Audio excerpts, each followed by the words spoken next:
আমি এখন বুন্দিয়া করব, ইফতারের জন্য বুন্দিয়া করব এবং সেই বুন্দিয়াটা শিরা করব।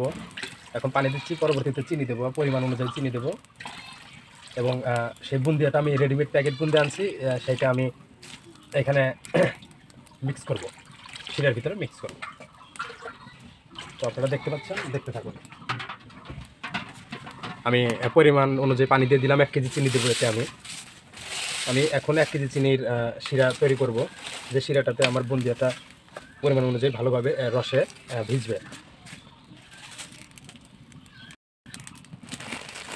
তো ভিউয়ার্স, আপনারা চিনিটা যখন ইচ্ছা দিতে পারেন, পানি বল করতে দিতে পারেন এবং ঠান্ডা থাকলে দিতে পারেন। তো এই হচ্ছে আমার চিনি। তো আমি এখন এই চিনিটা এখানে ঢেলে দিচ্ছি। 1 কেজি চিনি আছে এই জায়গায়,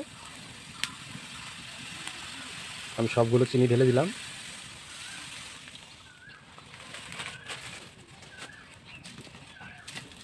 এটা এখন আমি আস্তে আস্তে জাল দেবো, জাল দিয়ে এটা বল করবে এবং পরবর্তীতে এটার শিরা হবে, রস হবে। আমি বলে দেবো সব কিছু, ভিডিওটা কন্টিনিউ করতে থাকুন। তো তো চিনিটা দেওয়ার পর এখন একটু চিনিটা যেন মিশে যায় ভালোভাবে, সেজন্য আমি এটা লেড়ে ছেড়ে দেবো। লেড়ে ছেড়ে দিয়ে এটা মিক্স করে দেবো আমি পুরোপুরি।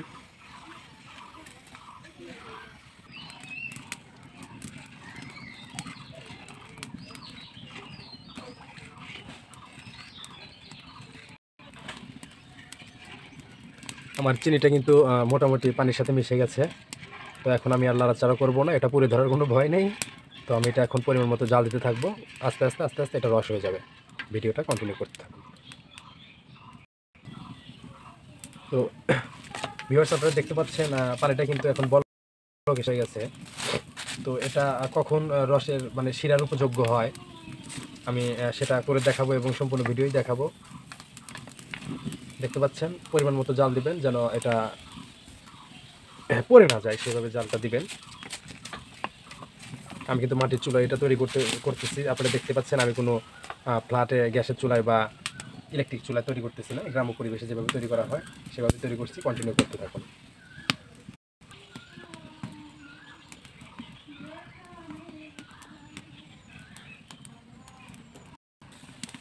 দেখেন আস্তে আস্তে কিন্তু এটা কালার পরিবর্তন হতেছে এবং আঠা আঠা হইতেছে, ঘন হইতেছে।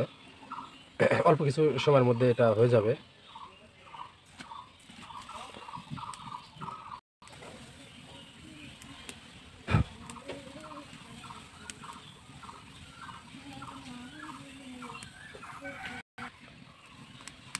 দেখতে পাচ্ছেন এটা কিন্তু ক্রমশই ঘন হয়ে যেতেছে আর কালারটা পরিবর্তন হইতেছে।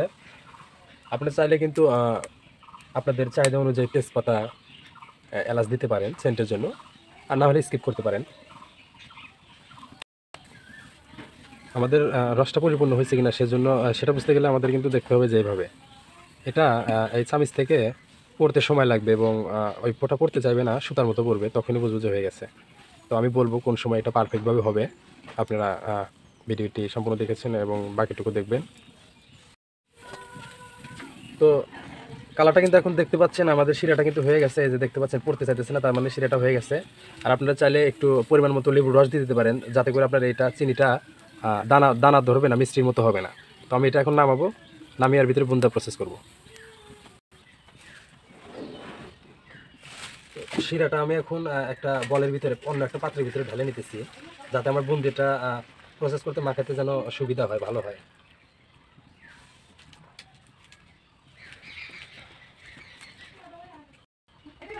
দেখতেছেন আমি 1 কেজি চিনির শিরাতে 400 গ্রাম বুন্দের প্যাকেট একটা ঢেলে দিতেছি। আশা করি এটাই ভালোভাবে হয়ে যাবে। এখন এটা নেড়ে চেড়ে একটু মিক্স করে দিই।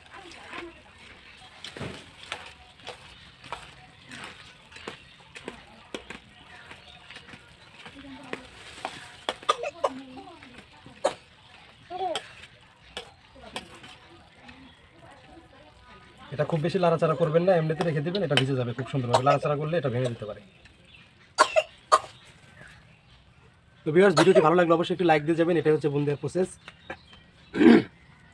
তো আমি ভিডিওটা এখানে শেষ করছি। ভালো থাকবেন সবাই, ধন্যবাদ সবাইকে। আসসালামু আলাইকুম।